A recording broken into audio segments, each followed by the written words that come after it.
Bien-aimés en Jésus-Christ, frères et sœurs dans la foi, encore une fois que la paix et la grâce de Dieu soient avec vous tous. En effet, au cours de la dernière séance, nous avons eu la possibilité de faire un panorama de la lettre de l'apôtre Paul aux Philippiens, qui dans son ensemble, nous sommes capables de dire, révéler un exemple d'amour manifesté. Non seulement un exemple d'amour manifesté, mais également un échantillon de fraternité pratiquée et enfin un élan de joie expérimenté. Nous avons relevé également que la lettre aux chrétiens de Philippe est à la fois doctrinale, ecclésiale et christocentrique. Et troisièmement, verset à l'appui, nous avons enfin déduit que, d'un certain point de vue, la lettre de l'apôtre Paul adressée aux chrétiens de Philippe, c'est une lettre qui est très chaleureuse et intime dans son approche, spontanée et excentrique dans sa composition, pratique et consolante dans sa nature. Nous te dit que c'est une lettre joyeuse, au fond, par le ton. C'est une lettre brève et formelle dans son message. C'est une lettre biographique par des informations fournies par l'apôtre lui-même. Et enfin, nous te dit que c'est une lettre théologique et fondamentale dans le ton. Et nous te promettons, autant que bon Dieu accordez-nous, pour nous te étudier avec tous les fidèles en ligne, les 2 premiers versets du premier chapitre. En effet, aux 2 premiers versets du premier chapitre, il est écrit « Paul et Timothée, serviteurs de Jésus-Christ, à tous les saints en Jésus-Christ qui sont à Philippe, aux évêques et aux diacres, que la grâce et la paix vous soient données de la part de Dieu notre Père et du Seigneur Jésus-Christ. » Nous t'en que nous-mêmes qui avons une Bible nous ouverte et qui suivent ensemble avec ces 2 versets, nous t'en que nous observer, non seulement observer, mais également noter qu'une conjonction de coordination est utilisée en 4 fois par l'apôtre. M'a redit samedi, l'apôtre Paul utilisait une conjonction de coordination. Et il utilisait en 4 fois. Pour qui ça? C'est pour former des paires. Comme dans la langue française, un vieux dicton, il dit les 2 font la paire. Donc, nous qu'à observer et noter que l'apôtre Paul écrit Paul et Timothée, évêques et diacres, la grâce et la paix, Dieu notre Père et Jésus-Christ le Seigneur. 4 paires. La première paire, Paul et Timothée. 2 grandes figures du Nouveau Testament. La seconde paire, évêques et diacres. 2 grandes positions dans l'Église de Jésus-Christ. La troisième paire, la grâce et la paix. 2 grands souhaits que l'apôtre Paul exprimait à l'égard des chrétiens à Philippe. Et enfin, la dernière paire, les 2 grands embranchements de la source éternelle que l'apôtre Paul mentionnait, c'est c'est Dieu notre Père et Jésus-Christ le Seigneur. Maintenant, on a essayé de considérer la première paire, Paul et Timothée, les deux grandes figures du Nouveau Testament. Et la question que nous sommes capables de poser, pour qui ça l'apôtre Paul lui fait référence à Timothée, comme si Timothée t'a ensemble avec lui co-auteur de la lettre aux Philippiens. Alors que le reste de l'écriture, le reste de la lettre, pas montré que Timothée t'a écrit même une phrase. Gon bagay que m'ta remè attirer attention nous pral rendre nous compte même l'apôtre Paul commençait par Paul et Timothée à partir du verset 3 nous pral rendre nous compte que l'apôtre Paul pral utiliser le pronom personnel je et l'a utilisé 41 fois dans cette lettre. Au moins, nous t'attendons que l'arrivée en côté, il dit nous. Il utilisé le pronom nous 6 fois dans cette lettre, et l'autre utilisé ce pronom, cela ne faisait pas référence de rapport entre lui-même et Timothée, mais de préférence, rapport qui gagnait entre tous les chrétiens d'où qu'ils soient sur la terre, et particulièrement les chrétiens à Philippe. Et le nom de Timothée n'a été cité que seulement 2 fois dans cette lettre.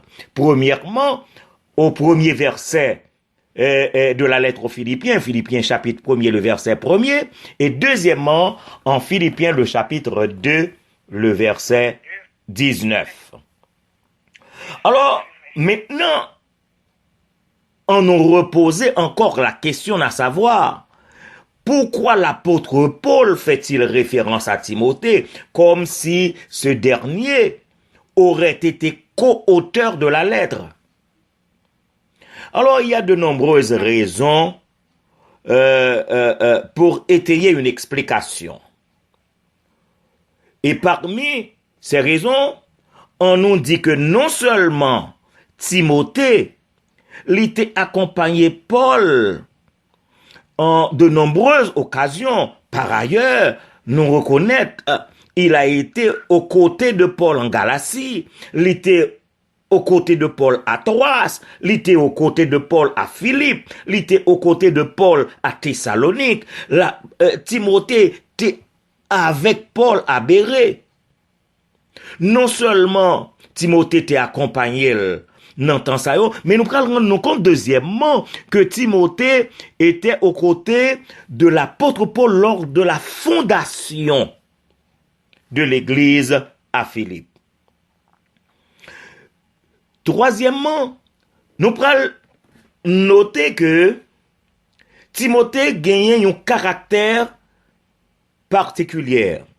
Non seulement que Timothée, il n'a pas eu et un bon serviteur de Jésus-Christ, il n'aurait pu avoir le caractère de Démas. Parce que nous songeons dans 2 Timothée 4, 10, l'apôtre Paul pral dit, Démas m'a abandonné par amour pour le siècle présent. Alors que Timothée resta attaché à l'apôtre Paul. On nous dit que l'apôtre Paul estimait Timothée à un niveau si élevé. Pourquoi en effet, comment le dire? Parce que l'apôtre Paul d'après le relais Timothée, son enfant légitime en la foi. L'apôtre Paul d'après le dit Timothée, qui est mon enfant bien-aimé et fidèle dans le Seigneur. Selon 1 Corinthiens 4, le verset 17. Donc l'apôtre Paul, il n'est pas comme Démas, il n'est pas comme Alexandre le forgeron, que l'apôtre Paul t'a dit que lui, il m'a fait beaucoup de mal. En effet, quelle est la raison fondamentale qui fait que l'apôtre Paul, au commencement de cette lettre, lui mentionnait Paul et Timothée, lui liait lui-même à Timothée? Parce que, on nous reconnaît, lorsque l'apôtre Paul était en prison à Rome, l'a écrit là, tandis qu'il était dans la prison, Timothée était là à Rome. Timothée, il était là à Rome pour soutenir l'apôtre. C'est extrêmement intéressant. Donc l'apôtre Paul, il sentit que Timothée, c'est un homme qui est attaché à lui-même. Voilà que il est en prison et Timothée, il reste à Rome pour le soutenir. Et nous prenons rendre compte que l'apôtre Paul, il dit Paul et Timothée, serviteurs de Jésus-Christ. Ah, mes frères et mes sœurs bien-aimés, le jeune Timothée porte bien, tout comme Paul, le titre de serviteur de Jésus-Christ. Pour qui ça? Parce que il est engagé dans le ministère. Il a voyagé avec l'apôtre. Il a partagé les travaux de l'apôtre. Et c'est l'une des raisons pour lesquelles l'apôtre Paul, au commencement de sa lettre adressée aux chrétiens de Philippe, l'église qu'il a fondée dans la présence de Timothée, l'apôtre Paul écrit Paul et Timothée, serviteurs de Jésus-Christ. Alors la question que nous sommes capables de poser, est-ce que de nos jours,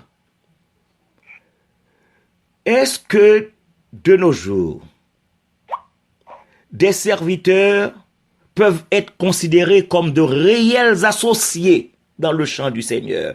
Est-ce que nous avons considéré les serviteurs de nos jours, à l'instar de l'apôtre Paul et Timothée, comme des hommes associés pour servir le Seigneur, sans reproche et sans hypocrisie?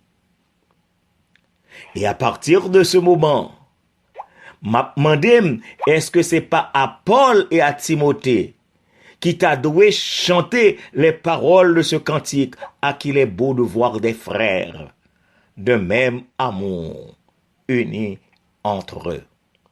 Alors, ça laissait me comprendre que voilà deux hommes qui donnent un exemple de fraternité. Et je dirais un exemple humain de fraternité et de collaboration dans le travail du Seigneur. Et m'a redit pour entendre un exemple humain, et me souligner le mot humain, un exemple humain de fraternité et de collaboration dans le travail du Seigneur, et je dirais que c'est à imiter.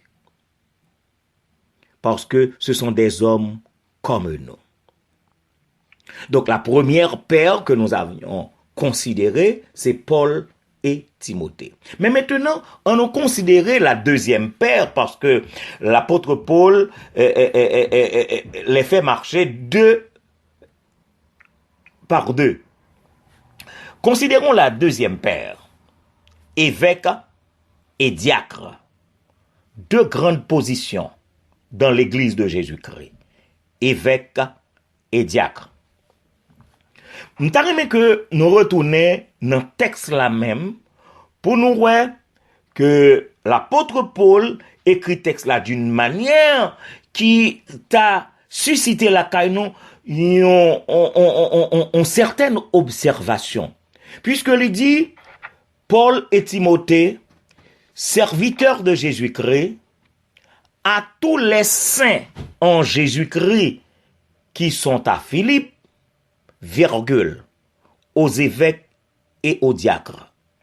Avant d'écrire aux évêques et aux diacres, nous avons que nous lui écrit à tous les saints qui sont à Philippe.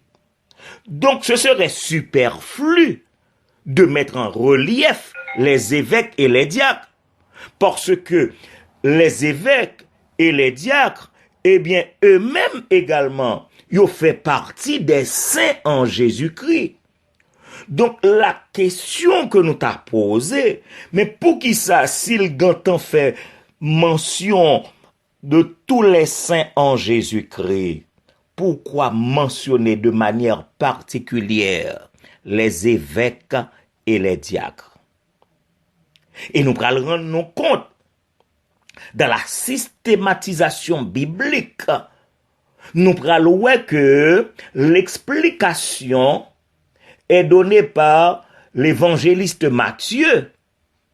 Et c'est lui qui va aider nous à mieux comprendre le pourquoi l'apôtre Paul, bien qu'il mentionne les saints en Jésus-Christ, mais il va le mentionner de manière particulière les évêques et les diacres.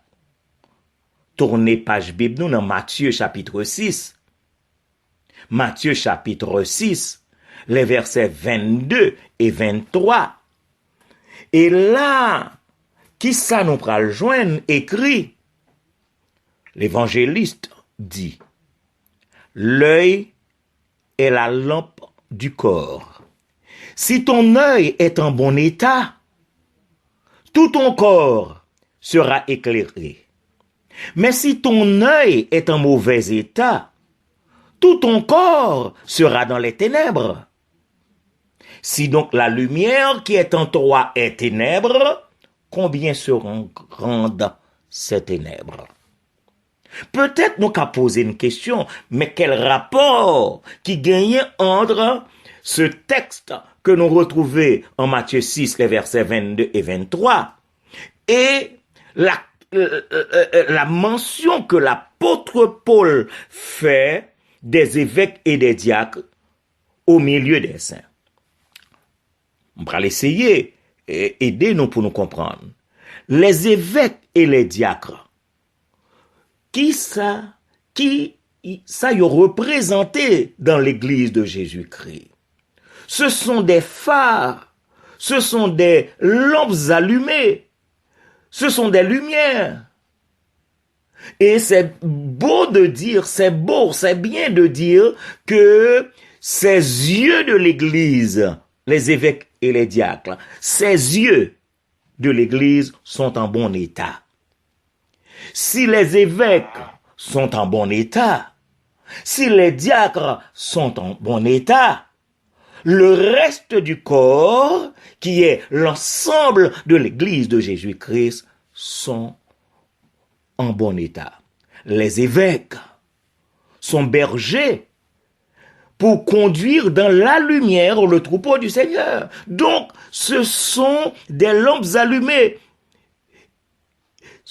Les diacres, ce sont les aides immédiats, c'est des aides immédiats du berger pour apporter assistance et secours à l'ensemble de l'église de Jésus-Christ. Donc, nous qu'a dit que si les dirigeants de l'église qui est considéré comme les yeux, qui lampe du corps, si ils ont une bonne vie, eh bien tout le reste de l'église sera éclairé. Alors verset à nous pas le comprendre. Mais si ton œil est en mauvais état, et nous capables de faire allusion très rapidement, tout ton corps sera dans les ténèbres.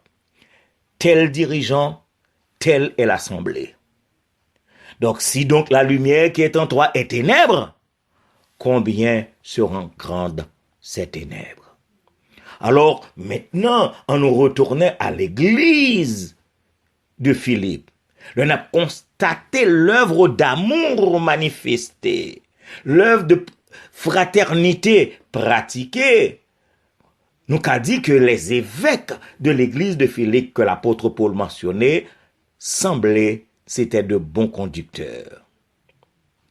Donc, nous reconnaissons en effet que la position d'évêque et celle des diacres, c'est deux grandes positions pour l'avancement de l'église de Jésus-Christ. Donc, nous sommes considérés Premièrement, Paul et Timothée. Deuxièmement, les évêques et les diacres. Et maintenant, nous pourrons considérer la troisième paire, la grâce et la paix. La grâce et la paix, c'est deux grands souhaits que l'apôtre Paul a exprimés. Deux grands souhaits exprimés par l'apôtre. Nous t'as qu'à poser la question à savoir que la grâce et la paix, est-ce que y a un rapport de liaison? Est-ce que y a un rapport de coordination? Est-ce que l'apôtre Paul a raison pour associer la grâce avec la paix? Nous disons oui. Parce que nous considérons que la grâce est porteuse. Attendez bien, oui. Et nous allons comprendre très très rapidement que la grâce est la mère de la paix. Donc la grâce enfante la paix. Si vous voulez la paix, c'est la grâce qui va vous accorder la paix. Parce que une fois que vous êtes gracié en Jésus-Christ, vous avez la paix avec Dieu. Alors, disons que la grâce, c'est une faveur. Et besoin d'entendre ça bien. La grâce est une faveur que bon Dieu accordait sans que bon Dieu pas doué nous lit. Non seulement pas doué nous lit, mais nous pas mérité le tout. C'est une faveur accordée par Dieu sans qu'elle soit due ni méritée.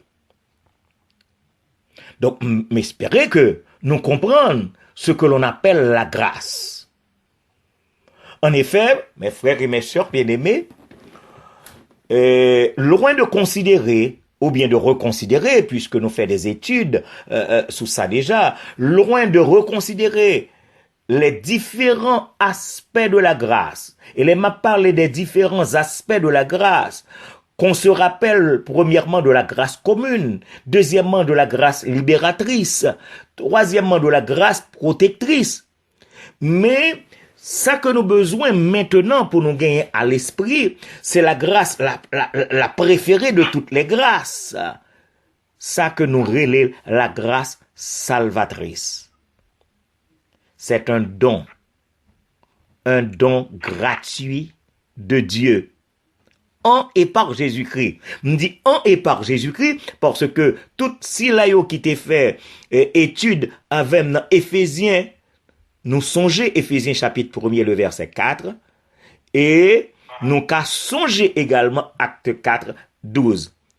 Laissez-nous le temps pour nous refeuilleter Bible non et puis pour nous lire Éphésiens chapitre 1er le verset 4 et acte 4 le verset 12. Donc c'est un don de Dieu. La grâce est un don de Dieu. Et un don qui assurait à l'homme qui acceptait Jésus-Christ, une destinée éternelle et bienheureuse. Et là, je dis un bagage qui devrait attirer attention. Et m'a demandé de nous prêter bien vos oreilles. Aux yeux de Dieu, aux yeux de l'Éternel, pas gain rien qui gagne une valeur monétaire, pas gain rien que l'homme qu'a acheté avec l'argent, parce que tout ça, bon Dieu, bail, yo au-dessus de la monnaie, yo au-dessus de l'or, yo au-dessus de l'argent. Et c'est avec raison que l'auteur des Proverbes, en Proverbe 22, le verset 1b, l'écrit la grâce vaut mieux que l'argent et que l'or. La grâce vaut mieux que l'argent et que l'or.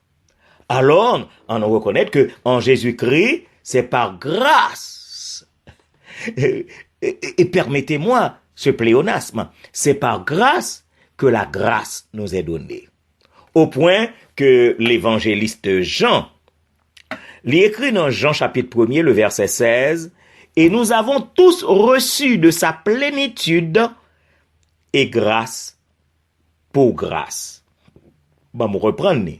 Et nous avons tous reçu de sa plénitude et grâce pour grâce. En effet, grâce à la grâce de Dieu, le pécheur est pardonné. Grâce à la grâce de Dieu, la réconciliation avec Dieu est réalisée. Grâce à la grâce de Dieu, le salut en Jésus-Christ est accordé. Grâce à la grâce de Dieu, le ciel nous est ouvert. Et on nous reconnaît que pendant que bon Dieu fait nous grâce, qui est la mère, il fait nous cadeau également de la fille qui est la paix. Bon, on redit ça m'a dit là. En même temps que Dieu nous fait cadeau de la grâce qui est la mère, bon Dieu tout bas nous la paix qui est la fille de la grâce. Donc, c'est l'une des raisons pour lesquelles, et nous allons comprendre ça très rapidement, que Paul rattachait la grâce avec la paix. Et moi essayer à chercher beaucoup plus loin, moi rendre compte que Paul li attaché la grâce ensemble à la paix parce que il fait l'expérience sur la route de Damas. Monsieur son homme qui recevra la grâce de Jésus-Christ.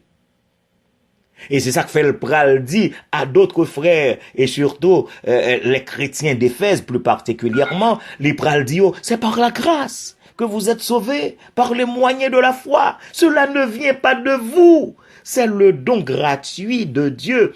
Éphésiens 2:8. Et il a écrit aux chrétiens de Rome, il pral dit en Romains 5, le verset 1er, étant donc justifiés par la foi, nous avons la paix avec Dieu par notre Seigneur Jésus-Christ. Alors, le premier souhait de l'apôtre Paul, la grâce, le second, la paix que liés ensemble, nous sommes capables de dire que yo marché de pair. Et si là yo quitté, gagné une chance pour étudier ensemble avec nous le seul chapitre que Jude a écrit aux chrétiens de tous les temps. Yo songez que en ce qui concerne la paix, et Paul et Jude, ni l'un ni l'autre, yo exprimé ce vœu à l'égard des chrétiens parce que vous connaissez que c'est la plus grande nécessité des croyants. Nous avons besoin de la paix. Pour qui ça nous besoin de la paix?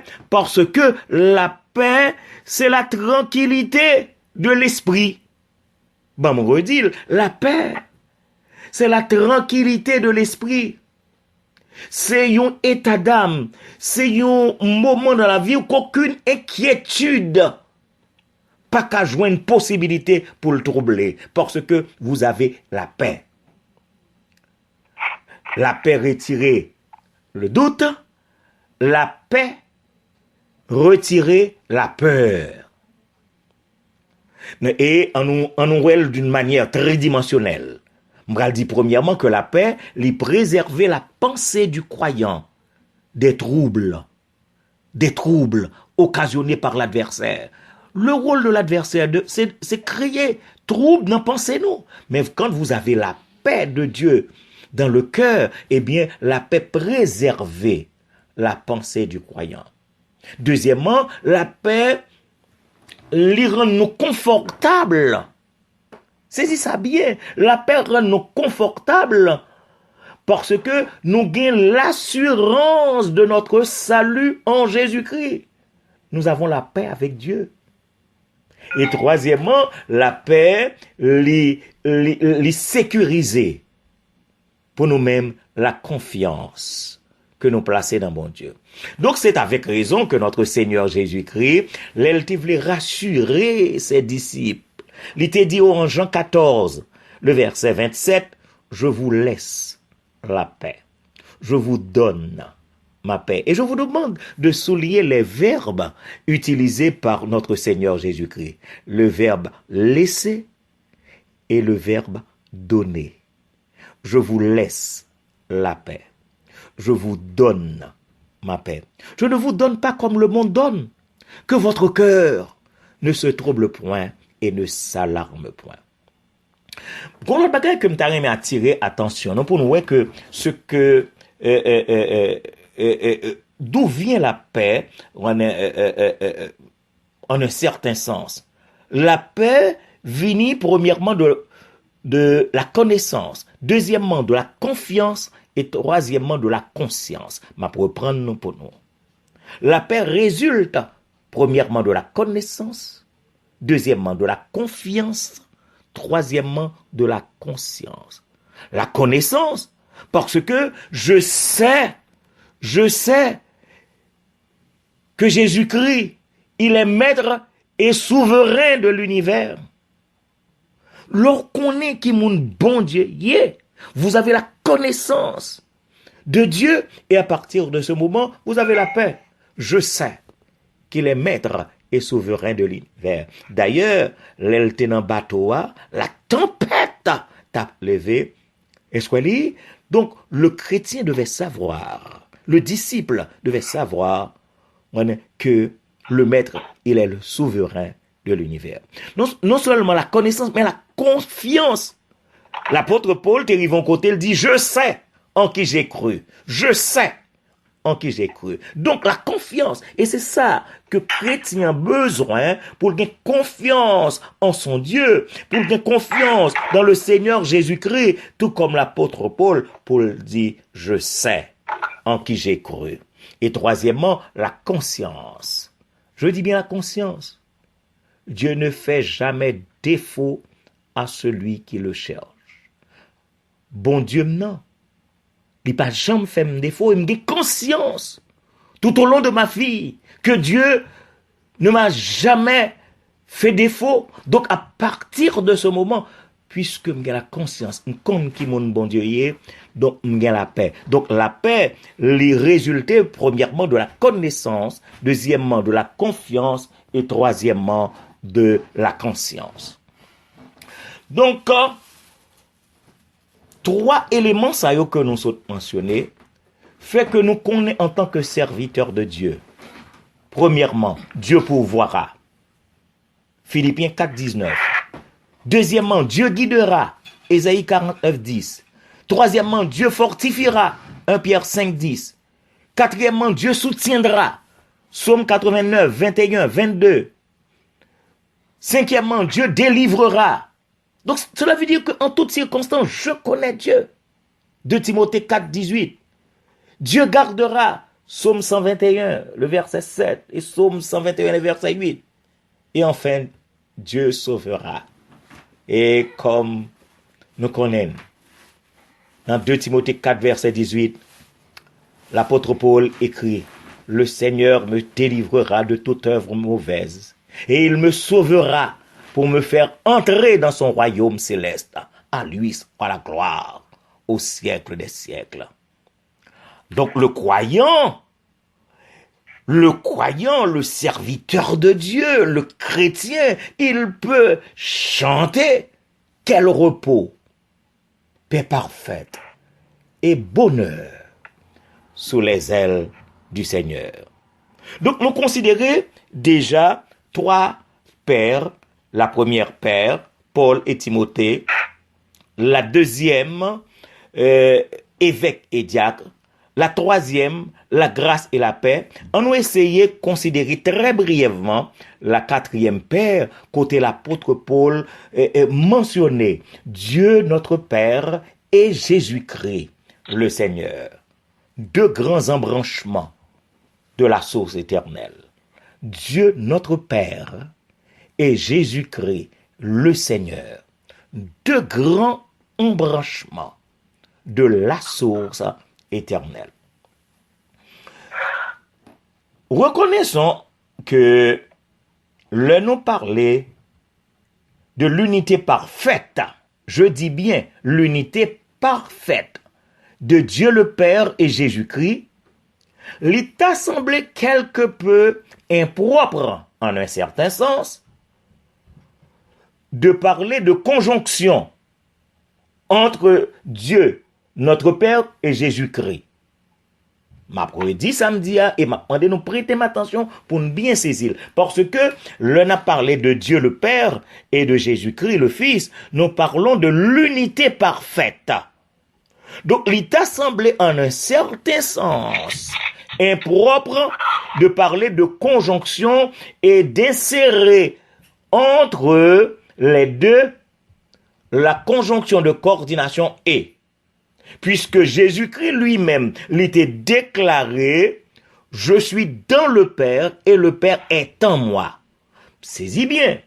Je suis dans le Père et le Père est en moi. Donc, la conjonction de coordination que l'apôtre Paul utilisait là, dans le 4e verset, à savoir que Dieu notre Père et Jésus-Christ le Seigneur, est-ce que nous avons associé là la préposition avec que nous joignons dans Jean 1er verset 1er et que est-ce que la conjonction de coordination et la préposition avec, est-ce que les témoins de Jéhovah n'ont pas servi de ça pour étayer l'infériorité de Jésus-Christ par rapport à Jéhovah le Père? Je vais reprendre samedi parce que m'aller très loin. Parce que le nam dit et, c'est un élément et un autre élément. Est-ce que l'autre élément, il est le même que le premier élément? Parce que nous mettions conjonction de coordination entre les deux. Et voilà que en Jean 1er, le verset 1er, l'évangéliste Jean utilise la préposition avec. Est-ce que les témoins de Jéhovah ne s'en servent pas de la conjonction et de la préposition pour montrer l'infériorité de Jésus-Christ par rapport à Jéhovah le Père? Alors là, prêtez-moi toute votre attention s'il vous plaît.